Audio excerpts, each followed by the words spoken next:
Shalom. Shalom. Baik, puji Tuhan, saudara-saudara, saya senang sekali hari ini bisa berbakti bersama-sama saudara-saudara di tempat ini, dan lebih daripada itu adalah bisa berbagi berkat firman Tuhan bagi saudara sekalian. Saya sebetulnya pikir mau khotbah apa itu saudara. Ya, tadi pagi diskusi sama Pak Yeven mau khotbah apa, kami juga pikir dua kemungkinan. Tadi waktu yang pemimpin liturgi baca Mazmur 23, saya bilang lebih baik saya khotbah itu saja. Ya, tapi tahu-tahu berdoa syafaatnya, berdoa Bapa Kami, saya pikir saya khotbah doa Bapa Kami. Ya, jadi sekarang saya mengajak kita untuk bahas doa Bapa Kami. Ya, mari kita buka Matius pasal 6 ayat yang ke-9 sampai ayat yang ke-13. Matius pasal 6 ayat 9 sampai ayat ke-13. Sudah hafal semua ya doa Bapa Kami? Kalau sudah hafal tidak buka kita tidak hafal kita. Ya, mari kita bacakan doa ini atau hafalkan doa ini.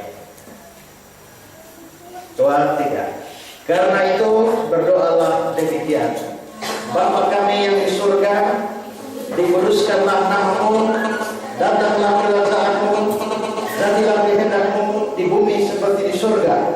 Berikanlah kami pada hari ini makanan kami yang secukupnya, dan ampunilah kami akan kesalahan kami, seperti kami juga mengampuni orang yang bersalah kepada kami. Dan janganlah membawa kami ke dalam pencobaan, tetapi lepaskanlah kami daripada yang jahat. Karena Engkaulah yang punya kerajaan dan kuasa dan kemuliaan sampai selama-lamanya. Amin. Baik saudara-saudara, ini hal berdoa. Ini di Matius pasal 6. Berarti ini termasuk khotbah Yesus di bukit, ya. Karena di Matius pasal 5 sampai pasal 7 itu ada khotbah Yesus di bukit. Dan ini berarti Matius pasal 6 berarti ini termasuk khotbah Yesus di bukit. Di bukit ini Yesus berkhotbah banyak hal. Ada hal memberi sedekah, ada hal kekhawatiran, ada hal menghakimi, ada hal berpuasa, ada banyak hal Yesus khotbahkan. Salah satunya adalah hal berdoa. Nah, dalam hal berdoa ini Yesus pertama-tama dia mengkritik cara orang Yahudi berdoa. Mereka berdoa di tikungan-tikungan jalan, mereka berdoa bertele-tele dan sebagainya. Setelah Yesus mengkritik mereka, Yesus lalu mengajarkan doa Bapa Kami ini. Kalau kita melihat di dalam Matius pasal 6 ayat yang ke-7 dan 8, ya, lagi pula dalam doamu jangan kamu bertele-tele seperti kebiasaan orang yang tidak mengenal Allah. Mereka menyangka bahwa karena banyaknya kata-kata doanya akan dikabulkan. Jadi dikatakan jangan berdoa bertele-tele. Tapi juga di dalam ayat yang kelima dibilang jangan berdoa seperti orang munafik, mengucapkan doanya berdiri di rumah ibadah pada tikungan jalan supaya mereka dilihat orang dan seterusnya. Tapi ayat 6 Yesus bilang, kalau kamu berdoa, masuklah ke dalam kamarmu, tutup pintumu, berdoa, Bapamu yang di tempat tersembunyi melihatnya dan membalasnya. Lalu Yesus mulai masuk, karena itu berdoalah. Ya, lalu diajarkan doa. Semua hafal doa kami ya.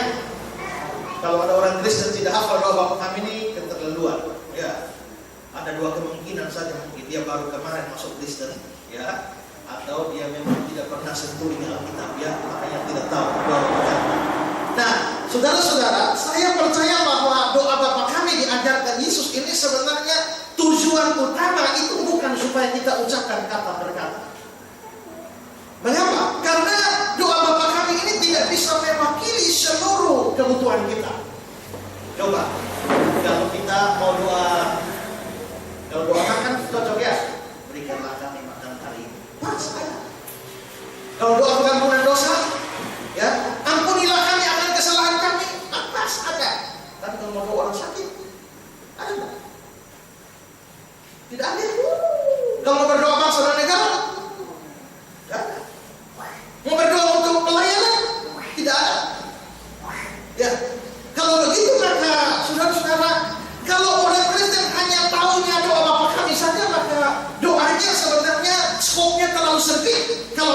sekedar diucapkan.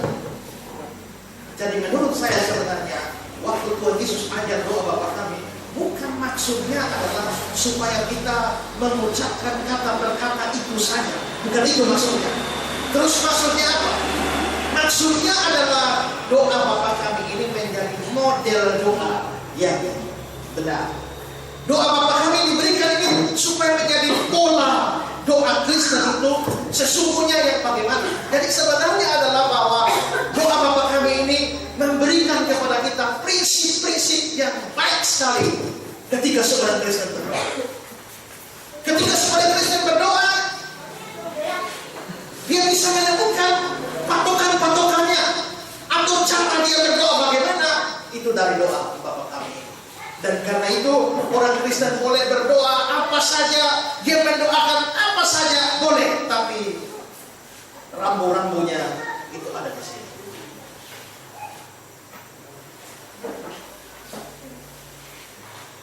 Karena ada satu pendeta ditelepon malam-malam oleh jemaat, Pak pendeta tolong datang di rumah dulu, ada yang sakit hampir mati, tolong doakan. Pendeta datang, ini jam 2 pagi. Lalu pendeta masuk, lihat, pendeta kenal ini semua anggota keluarga, lihat semuanya sehat. Semua menyambut pendeta di buka pintu. Lalu pendeta bingung, ini kok anggota keluarga lengkap, siapa yang sakit hampir mati? Mereka bilang, Pak pendeta, tolong doakan anjing kami hampir mati. Nah, bolehkah berdoa untuk anjing? Dia mau mati? Boleh-boleh saja. Ya kan? Tapi sekarang prinsip-prinsipnya bagaimana? Nah, karena itu maka hari ini saya mengajak kita belajar dari prinsip-prinsip dalam doa Bapa kami. Saya berikan keterangan. Ya, nomor 1, bahwa doa yang benar itu harus ditujukan pada alamat yang benar. Doa yang benar ditujukan pada alamat yang benar. Dan ayat ini mengatakan Bapa kami yang di surga. Dan itu muncul satu kali saja di awal doa ini. Berarti doa ini diawali dengan menyapa Allah sebagai tujuan doa kita. Nah, saudara-saudara, semua orang bisa mungkin berpikir bahwa kami berdoa kepada Allah, doa kami sudah ditujukan pada Allah. Betul saudara. Tapi persoalannya adalah bukan soal kata-kata, tapi soal motivasi hati dan pikiran itu betul-betul terarah kepada Allah waktu saudara berdoa atau tidak. Ada orang yang berdoa mulutnya mengucapkan kata Allah, ya Allahku atau Bapa yang di surga, tapi sebenarnya maksud doanya, tujuan doanya itu tidak kepada Allah, tapi kepada yang lain.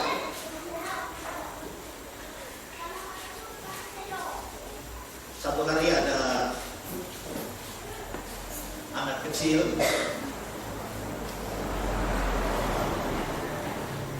neneknya berjanji kalau kamu naik kelas maka nenek akan belikan kamu sepeda baru.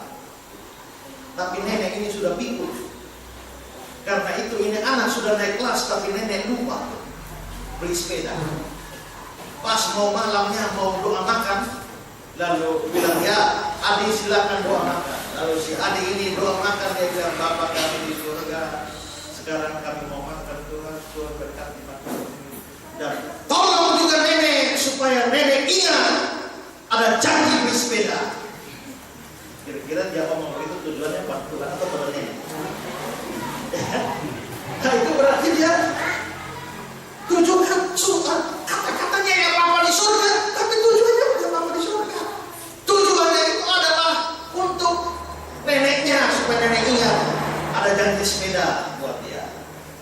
Saya pernah pelayanan di Kediri waktu masih jadi mahasiswa seperti saudara kita 2 orang ini. Nah, tapi karena itu gereja tidak ada gembala, gerejanya lebih kecil dari ini.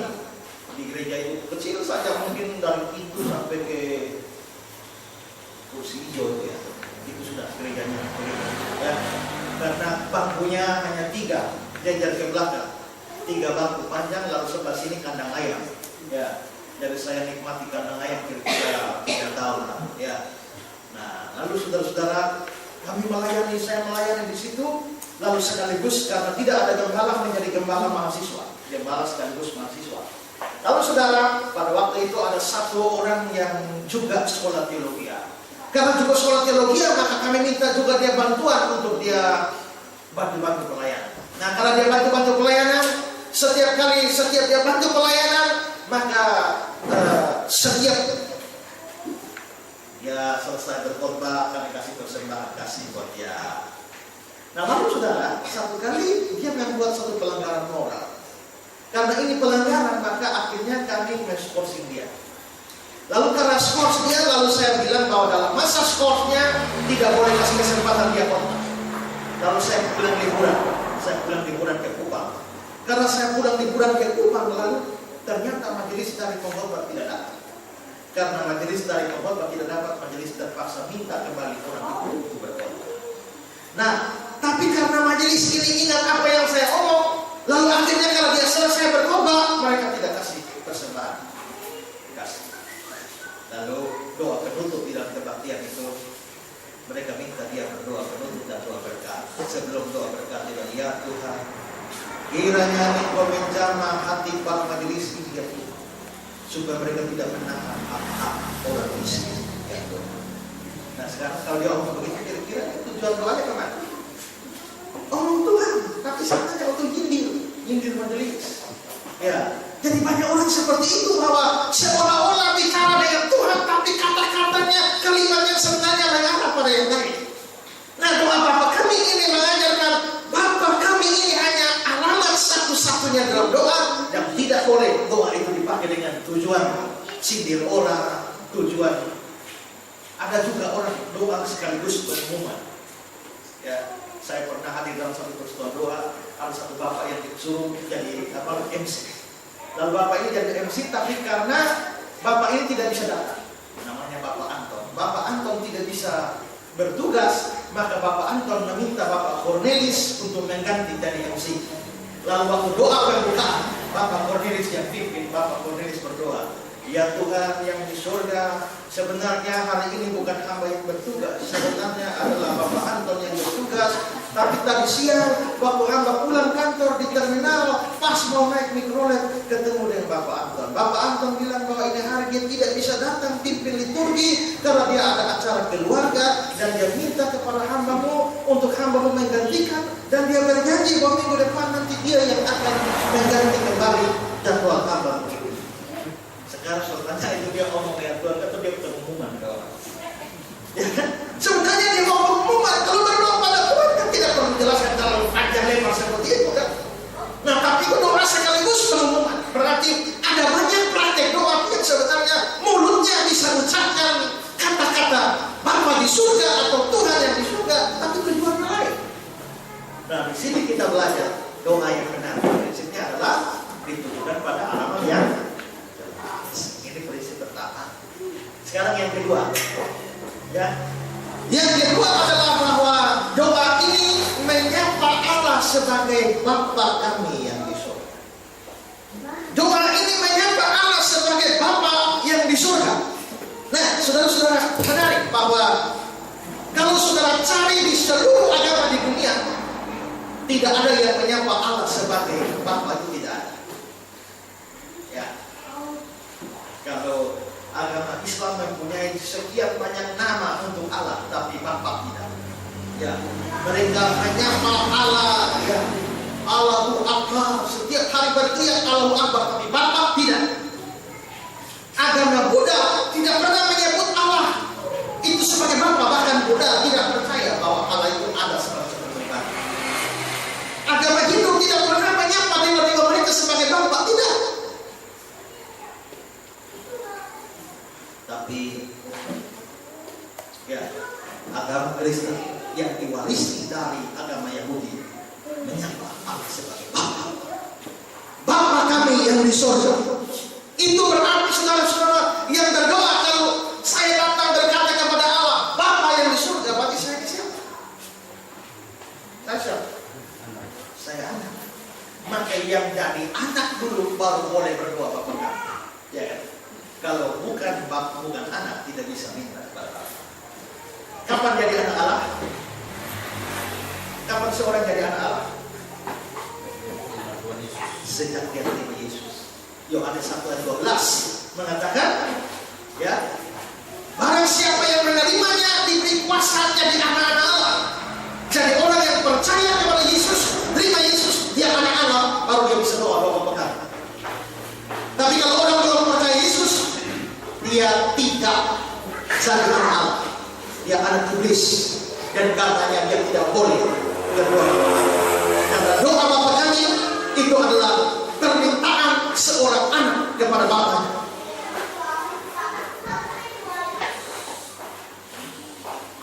Sekarang saudara, kalau anak tetangga tahu-tahu datang minta sesuatu kepada saudara, saudara kasih? Mungkin saudara baik hati kasih. Besok lagi anak tetangga datang minta lagi, kasih. Besok lagi anak tetangga minta lagi. Tiap hari anak tetangga minta saudara. Saudara kasih? Mikir ya, ini anak siapa tiap hari minta, bapaknya di mana? Ya kan? Tapi kalau anak saudara sendiri yang minta, itu gak soal. Kenapa? Karena dia minta kepada bapaknya. Maka di sini saudara, kalau kita betul-betul anak Allah, kita menyapa Allah sebagai Bapa, maka Allah akan mendengar doa-doa kita. Tapi kalau kita belum percaya kepada Yesus, kita belum anak Allah, kita masih anak iblis. Bagaimana kita anak iblis minta kepada Bapa di surga?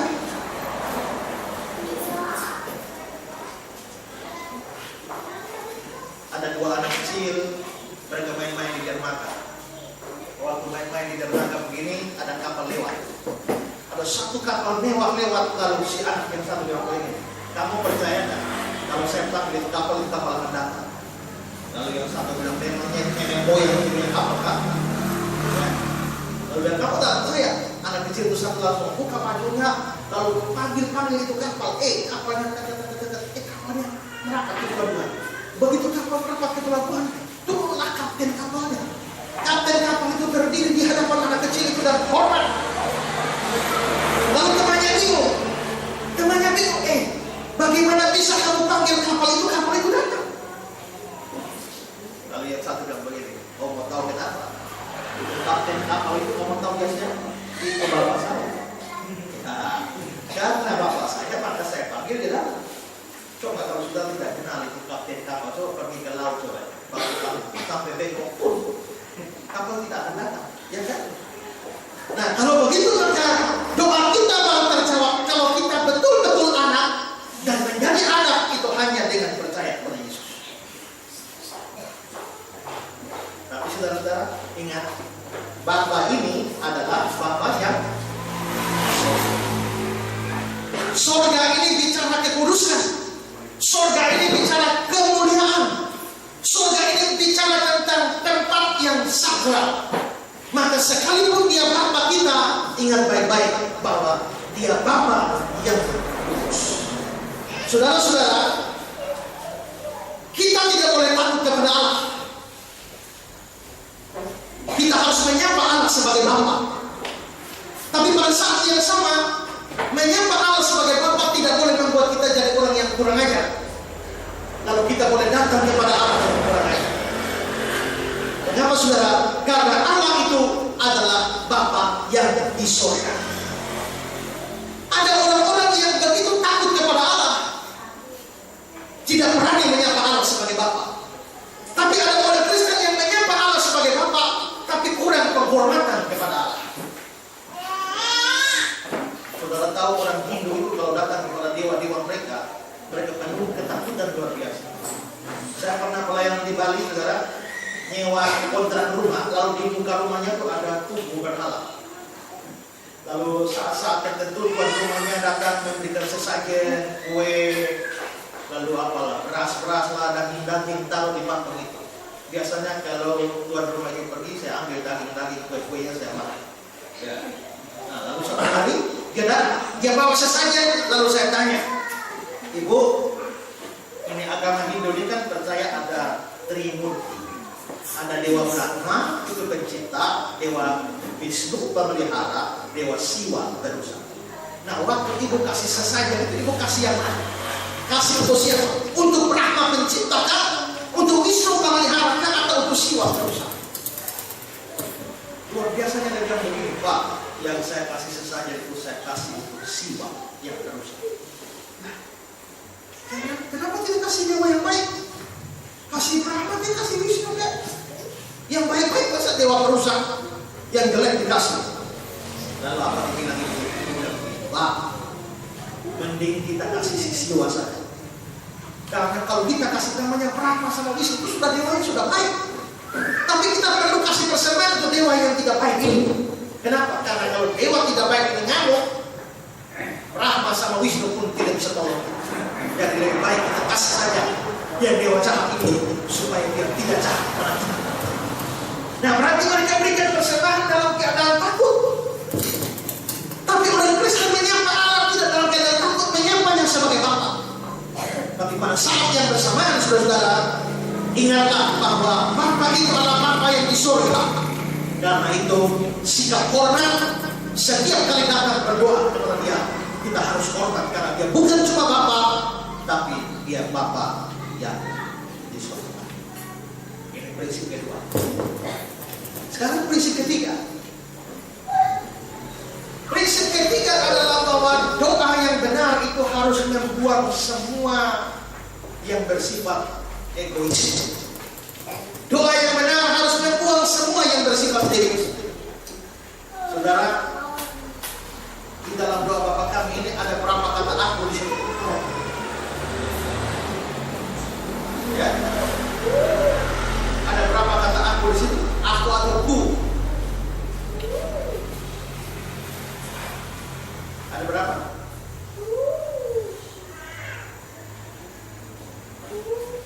Aku dan ku berapa kali muncul di doa kami? Munculnya berapa? 0 kali alias tidak ada. Ya. Tapi coba lihat muncul berapa kali kata kami? Bapa kami 1. Ya. Ayat 11, berikanlah kami pada hari kami 3. Ayat 12, ampunilah kami 4, kesalahan kami 5, seperti kami 6, orang yang bersalah kepada kami 7, jangan membawa kami 8, lepaskanlah kami. Berarti saudara-saudara, kata aku tidak muncul 1 kali pun, tapi kata kami itu muncul 9 kali di dalam doa ini. Berarti apa, saudara? Berarti doa ini mengajarkan kepada kita supaya kita tidak berdoa secara egois, hanya untuk diri kita saja. Tapi doa ini mengajak kita untuk berdoa untuk orang lain juga. Karena waktu kita berkata, berikanlah kami makanan hari ini, berarti kita bukan cuma berdoa untuk makannya kita. Makanya saya pribadi tidak, tapi saya berdoa juga untuk orang lain, untuk makanan orang lain juga. Waktu saya minta ampunilah kami akan kesalahan kami, saya tidak hanya meminta ampun untuk dosa saya, tapi saya minta ampun juga untuk dosa orang lain. Waktu saya bilang jangan bawa kami ke dalam pencobaan, berarti saya tidak hanya berdoa supaya saya bebas dari pencobaan, tapi supaya orang lain bebas dari pencobaan. Waktu saya berkata Bapa kami yang di surga, itu bukan berarti bahwa dia hanya Bapakku, tapi juga dia Bapa saudara-saudara yang lain. Maka itu Bapa kita bersama. Maka di sini saudara, ku dan aku tidak muncul di dalam doa ini, tapi kami bersifat sama. Berarti doa seharusnya membuat semua kepentingan pribadi. Coba saudara hitung, kalau saudara punya daftar doa, berapa kali saudara berdoa untuk diri saudara? Daftarkan doa untuk diri dengan doa untuk orang lain. Berapa banyak? Tuhan berikanlah kesehatanku, kerjaku, apalagi rumahku, bisnisku, dan kebunku, dan semua bukuku, tapi lupa berdoa untuk orang lain. Berapa banyak kita yang berdoa lebih banyak untuk orang lain? Sebenarnya doa Bapa kami mengajar kita bahwa doa itu membuat semua yang egois. Kalau orang berdoa tapi masih berfokus pada diri sendiri, maka dia tidak berdoa seperti yang Tuhan Yesus ajarkan. Doa yang Yesus ajarkan adalah doa yang membawa beban bersama ke hadapan Tuhan dan menanggalkan egoisme kita. Kalau misalnya ada lomba vokal group antar gereja, kalau di gereja Efata juga ikut, ya, gereja lain juga ikut, kira-kira berdoanya bagaimana? Ini perlombaan antar gereja, ya, berdoa bagaimana? Kita percaya Tuhan Allah, di sebelah juga percaya Tuhan Allah. Kita percaya Yesus, gereja sebelah juga percaya Tuhan Yesus. Ya. Kita memuji Tuhan, gereja sebelah juga memuji Tuhan. Jadi kalau mau lomba vokal group, berdoa juga. Tuhan, tolong kami Tuhan supaya kami menang, gereja sebelah kalah. Gitu.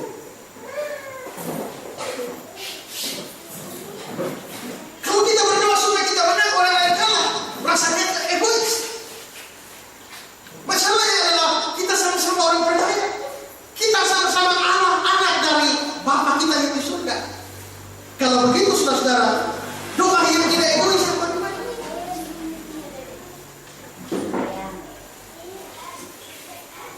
Saudara-saudara, saya pernah baca satu cerita, ada 3 orang berebutan tanah. Orang Yahudi, orang Arab, dengan orang India. Orang India bilang ini tanah punya saya. Orang Arab bilang ini punya saya. Orang Yahudi bilang ini juga punya saya. Mereka bertengkar ini tanah. Lalu si India ini berdoa, Tuhan lenyapkan si Arab dari muka bumi. Karena Arab mendengar si India berdoa begitu, lalu India bilang, Tuhan hancurkan si India. Lalu Yahudi berdoa di bait Tuhan, hamba tidak minta apa-apa, kabulkanlah permohonan kedua sahabat ini. Artinya apa saudara? Kalau India bilang Tuhan musnahkan Arab dari muka bumi, kalau Tuhan kabulkan permohonannya si Arab, si India, maka Arab musnah. Lalu kalau Arab bilang Tuhan hancurkan si India, maka Tuhan jawab India hancur. Maka Arab dan India hancur, lalu tinggal si Yahudi, dia dapat tanah itu sendiri bukan? Berarti ini kelihatannya doanya Tuhan, hamba tidak minta apa-apa, tapi biarlah Tuhan kabulkan permohonan wah saudara apa itu. Padahal doa itu egois. Karena itu saudara-saudara pengajar, setiap kali saudara berdoa, perhatikan daftar doa saudara lebih banyak yang mana? Apakah doa lebih banyak untuk diri sendiri dan tidak pernah mendoakan orang lain? Atau apa? Jadi prinsip yang ketiga adalah doa itu mesti dibuat. Yang keempat sudah, prinsip yang keempat. Prinsip yang keempat dari doa Bapa kami ini adalah bahwa doa Bapa kami ini mengajar kita untuk menempatkan kepentingan Tuhan di balik kepentingan kita. Doa Bapa kami ini mengajarkan kita mengutamakan kepentingan Tuhan di atas kepentingan kita. Coba saudara lihat ya. Setelah penyebutan Bapa kami yang di surga, muncul 3 permintaan. 3 permintaan yang pertama itu apa? 3 permintaan yang pertama. Ya. Begitu Bapa kami yang di surga langsung muncul permintaan. Permintaan pertama apa? Oh belum. Mulai muncul permintaan pertama apa? Dikuduskanlah nama. Permintaan kedua, datanglah kerajaan. Permintaan ketiga, jadilah. Lalu coba saudara perhatikan baik-baik ya. Dikuduskanlah nama mu ini siapa? Tuhan. Berarti ini dikuduskanlah nama mu. Datanglah kerajaan mu. Jadilah kehendak mu. Jadi doa ini 3 permintaan pertama mu. Habis itu permintaan berikut baru berikanlah kami. Ayat 12, ampunilah kami. Ayat 13, jangan membawa kami. Jadi 3 permintaan pertama Mu, mu, mu. Habis itu baru mi, ya kan? Jadi berarti saudara pertama, dikuduskan namamu, jadilah kehendakmu, ya, dapatlah kerajaanmu. Berarti 3 doa ini saudara bukan bicara untuk kepentingan kita, tapi kepentingan Tuhan. Dia doa ini dan Bapa kami yang di surga, berikanlah makanan ini. Tidak, Bapa kami di surga, dikuduskan namamu, datang kerajaanmu, jadi kehendakmu. Berarti doa ini untuk urusan nama Tuhan, urusan kerajaan Tuhan, dan urusan kehendak Tuhan. Maka doa yang benar seharusnya menempatkan kepentingan Tuhan di atas kepentingan kita. 3 permintaan kita ada di belakang, tapi 3 permintaan untuk kepentingan kerajaan Tuhan, kehendak Tuhan, nama Tuhan itu didahului. Kalau saudara berdoa untuk kepentingan saudara dan kepentingan pekerjaan Tuhan, mana yang saudara utamakan? Ada banyak orang berdoa untuk kepentingan diri sendiri, untuk kebutuhan diri sendiri, tapi lupa berdoa untuk pekerjaan Tuhan, lupa berdoa untuk gereja Tuhan, lupa berdoa untuk pelayanan pekerjaan Tuhan.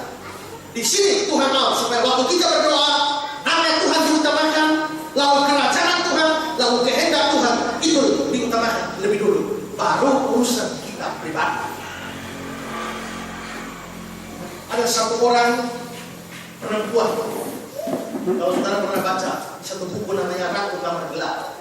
Ini perempuan ini, dia sejak dari usia muda dia ada gangguan pada mata. Dia ada gangguan pada mata sehingga dia tidak bisa melihat cahaya terang. Kalau dia keluar siang begini dan lihat cahaya, maka seluruh tubuhnya akan sakit. Karena itu maka dia dimasukkan satu ruangan yang gelap dan diukur cahaya. Jadi dia baru tidak sakit kalau pakai satu batang lilin. Nah, lebih terang dari lilin, 1 lilin dia akan sakit. Karena itu terang dari dia hanya cukup 1 lilin saja. Maka saudara-saudara, dia dikurung di dalam kamar dengan 1 lilin saja.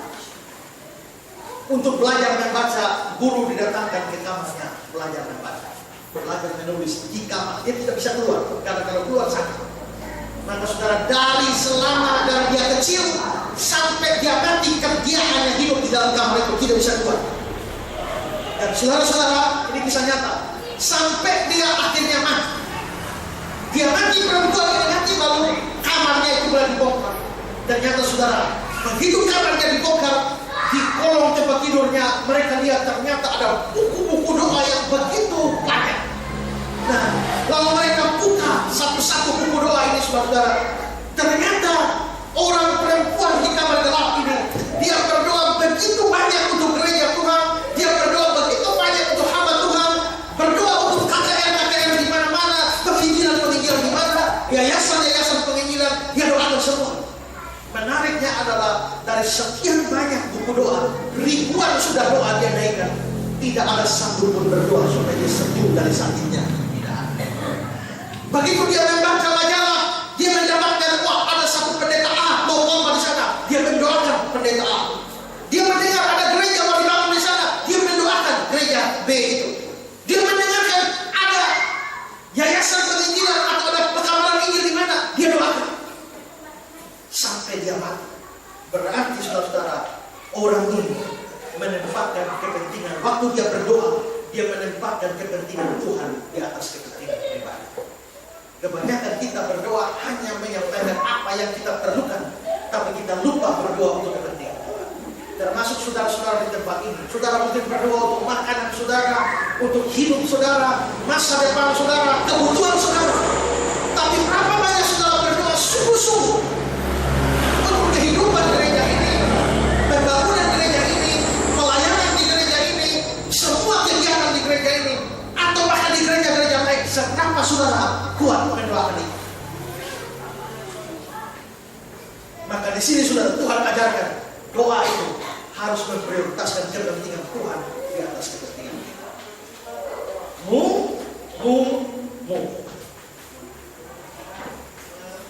Setelah habis mu, baru dia pindah mi.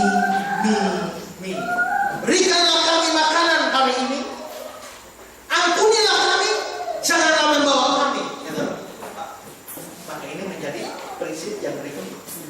prinsip berikut adalah berdoa itu menyampaikan apa yang kita butuhkan, bukan apa yang kita inginkan. Ya. Doa yang benar itu adalah menyampaikan apa yang menjadi kebutuhan kita, bukan keinginan kita. Saudara, perhatikan ayat 11. Berikanlah kami makanan hari ini. Makanan ini kebutuhan.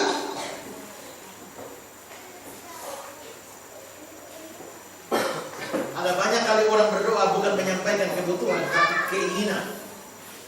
Dan Tuhan tidak berjanji bahwa Dia menjawab keinginan kita. Yang Dia janjikan adalah Dia memberikan kebutuhan untuk kita. Kalau ada konglomerat datang ke sini lalu tanya, apakah saudara ingin punya helikopter pribadi? Gratis. Mau tak dikasih helikopter gratis? Mau mungkin, ya. Tapi pertanyaannya butuh tidak? Masa ke kebun bawa helikopter? Kita mungkin ingin, tapi kita belum butuh. Nah, Tuhan ajarkan kita di sini 3 permintaan ini, semua ini adalah kebutuhan. Coba saudara, berikanlah kami makanan hari ini, makanan ini kebutuhan. Ampunilah kami akan kesalahan kami, pengampunan juga kebutuhan.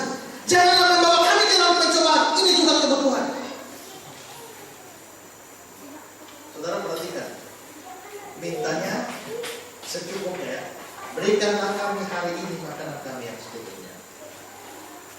Dalam terjemahan aslinya berikanlah kepada kami roti harian kami. Maka dalam bahasa Indonesia our daily bread. Berikanlah roti harian kami. Minta hanya untuk hari ini. Berikanlah kami makanan hari ini. Ada penasihat bilang, kenapa tidak minta sekalian 1 tahun ya? Berikanlah makanan tahun ini yang berlimpah ruah. Tapi kenapa minta cuma hari ini? Ada penasihat bilang begini, coba kalau dia minta, Tuhan berikanlah kami makanan tahun ini. Nanti tahun depan baru dia berdoa. Tuhan sudah kasih 1 tahun kan? Maka dia sudah limpah ruah 1 tahun, tapi tahun depan baru dia berdoa. Kalau dia berdoa, Tuhan berikan makanan bulan ini. Tuhan sudah kasih 1 bulan, nanti bulan depan baru dia berdoa. Tapi tidak. Tuhan bilang, ya, berikanlah hari ini supaya tiap hari mesti berdoa, minta kepada Tuhan.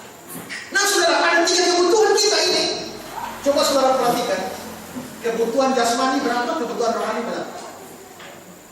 Dalam doa ini. Berikanlah kami makanan hari ini yang secukupnya. Ini kebutuhan jasmani atau rohani? Ya, jasmani ya. Ampunilah kami akan kesalahan kami. Ini kebutuhan rohani. Janganlah membawa kami ke dalam pencobaan, lepaskan dari jahat. Ini kebutuhan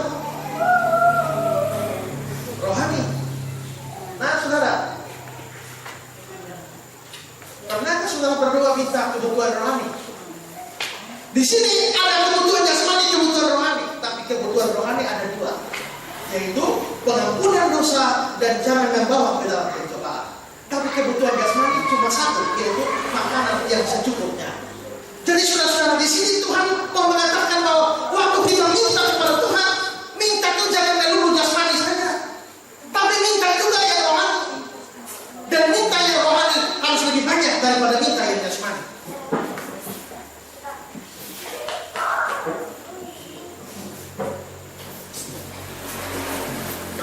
Minta berdoa, Tuhan berikanlah kesehatan jasmani supaya jangan sakit-sakit. Jasmani ya. Tuhan jaga dan lindungi rumah kami. Apa? Apa itu? Jasmani atau rohani? Tuhan, kami mau bangun gereja, Tuhan kiranya kirim duit. Itu apa? Minta semen, minta batu, minta kayu. Itu jasmani atau rohani? Jasmani. Minta baju. Apa itu? Minta mobil, minta motor. Jasmani. Berapa orang yang tiap hari berdoa, Tuhan tolong saya hari ini berikan kesabaran. Nah, itu rohani. Tuhan hari ini kalau saya bertemu dengan orang-orang yang menjengkelkan, biar betul berikan saya kesabaran. Tuhan, hari ini kalau saya bertemu dengan orang-orang yang bikin saya emosi, Tuhan tolong supaya saya jangan maki dia, saya jangan tonjok dia. Ini kan minta supaya sabar. Tuhan, berikanlah saya hikmat dan bijaksana dari Tuhan. Tuhan, kalau saya baca firman Tuhan, tolonglah supaya saya mengerti. Berapa banyak orang berdoa untuk kebutuhan rohani? Kebanyakan orang hanya minta jasmani, tapi lupa yang rohani. Kalau kita mau pergi ke Pontianak, ya, biasanya berdoa gimana? Tuhan, lindungilah dalam perjalanan supaya jangan celaka. Itu minta jasmani apa rohani? Kita biasanya hanya berdoa jasmani. Jadi kalau sampai Pontianak kita bilang, Tuhan, terima kasih karena Tuhan sudah hantar kami tiba dengan selamat. Jadi selamatnya selamat jasmani. Tapi pernahkah kita berdoa, Tuhan, supaya saya sampai Pontianak selamat juga secara rohani? Artinya saya tidak jatuh dalam dosa sepanjang dalam perjalanan. Saya pernah satu hari pergi berkunjung ke kampung dengan orang tua saya. Pulang sudah maghrib, saya lagi nyetir mobil. Begitu saya nyetir, ada motor dari sana. Lalu waktu kami mau pulang, kami berdoa, Tuhan, sekarang kami mau pulang ke rumah, Tuhan pimpin sampai rumah dengan selamat. Amin. Dan saudara-saudara, kami sampai rumah dengan selamat. Tapi di jalan, karena motor ini kasih lampu jauh yang menyilaukan saya tidak bisa lihat jalan. Karena saya tidak bisa lihat jalan, begitu sepeda motor itu lewat di samping saya langsung teriak dia, hei, lampu! Waktu saya teriak dia begitu, ini motor balik kejar saya. Lalu kejar saya, dia bilang, kau bilang apa? Saya bilang lampu, kenapa? Dia bilang, jadi kau mau apa? Waktu dia bilang, kau mau apa? Saya kasih berhenti mobil, saya loncat, saya langsung tarik ini kunci roda, dan saya bilang, kau mau apa? Ya, pada waktu itu mama saya langsung bilang begini, ingat, kamu tuh pendeta. Saya bilang, biarkan, pendeta mau apa? Ya. Nah, kalau pendeta nakal, ya, saya sampai rumah dengan selamat jasmaninya, tapi rohaninya ternyata saya jatuh kecelakaan rohani di tengah jalan. Mengapa? Karena saya cuma berdoa untuk urusan jasmani, tapi saya lupa berdoa untuk urusan rohani. Nah, karena itu saudara, kebutuhan rohani ini lebih banyak daripada kebutuhan jasmani. Karena itu maka mintalah yang rohani lebih banyak daripada yang jasmani. Jangan minta jasmani terus. Ya, maka saudara, di sini kita disuruh Tuhan untuk minta kebutuhan rohani lebih banyak daripada kebutuhan jasmani. Jadi hari ini kita mendapati ada beberapa prinsip doa. Yang pertama adalah bahwa doa itu harus diberikan pada alamat yang jelas. Kedua adalah doa itu menyuruh kita menyapa Allah sebagai Bapa yang di surga, di mana kita harus akrab tapi juga menghormat Dia. Ketiga adalah bahwa doa itu harus membuang semua yang egois di dalam doa kita. Keempat adalah doa itu harus mengutamakan kepentingan Tuhan di atas kepentingan kita. Dan yang terakhir adalah bahwa doa itu yang benar itu adalah harus mengemukakan kebutuhan kita. Tapi kebutuhan rohani harus lebih banyak daripada kebutuhan jasmani. Kalau kita melakukan hal-hal ini, maka kita sedang berdoa seperti yang Tuhan Yesus ajarkan, yaitu doa. Sehingga doa Bapa Kami bukan hanya hafalan, bukan hanya sesuatu yang ada dalam liturgi kita, tapi doa Bapa Kami betul-betul menjadi sesuatu yang meresap ke dalam setiap permohonan doa. Kiranya apa yang saya bagikan ini dan berkat bagi kita sekalian. Tuhan dan berkat. Mari kita berdoa.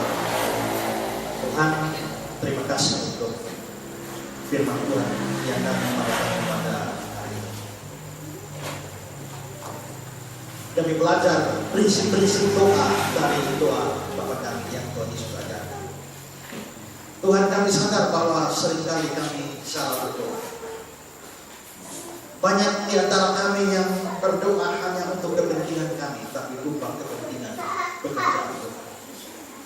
Kami lupa berdoa untuk kekudusan nama Tuhan, untuk kerajaan Tuhan, untuk kehendak Tuhan di bumi ini. Kami hanya doa-doa kami, daftar doa kami hanya penuh dengan permintaan-permintaan untuk kami. Tapi tanpa permintaan atau sangat sedikit permintaan yang berkenaan dengan kepentingan Tuhan. Kami juga mendoakan atau meminta kebutuhan-kebutuhan kami, tapi seringkali kebutuhan jasmani itu jauh lebih banyak daripada kebutuhan roh. Karena kami berdoa hari ini dengan belajar pada doa Bapa kami, biarlah kami mengubah doa-doa kami yang terlalu menekankan permintaan jasmani.